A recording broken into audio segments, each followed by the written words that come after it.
د وخت سره سره د نورو ملکونو خوراکونه هم د خیبر پختونخوا په بیلابیلو علاقو کې مشهوريږي. همدغسې ازبکي پلو دی کوم چې د خیبر ضلع تحصیل باړه کې نن سبا ډیر زیات مشهور شوی او نه یوازې د باړې بلکې د لرې ضلعو خلک هم د خوړو ته راځي. ازبکي او په کابلي پلو کې څه فرق دی؟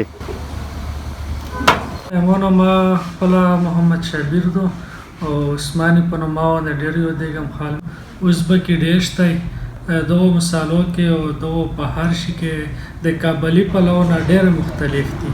نو مین راز چې کوم دی که نه په دا کې دا مچکي غوښه دا کې بس ډېر بهترین راز دا مو یو نوی انداز باندې تیارو بهترینه بهي په غوتو کې تاله والی سی کابلي پلو سو دا صرف بس سپینه چاولی دا کې مو ډېر مسالې او دا شیونه قیمتي شیونه کې مونږ چاو یاره الحمدلله دلته خو کم از کم 2-3 دیګه اوبه سوي ورځې او ډېر لرې علاقو نه مونږ له خال رسي ډېر لرې کوز پېښور نه مرسي د دارې نه هم خال راغلي دا شانته جمرود نه لنډي کوتل نه مکمل ډېر لرې ځایونو نه رسي رینګ روډ سربان دغو ځایونو له موږ له ډیلیورو رینګونه ډیلیورۍ خال ډېر غواړي. ازبکستان ډېر شته ده.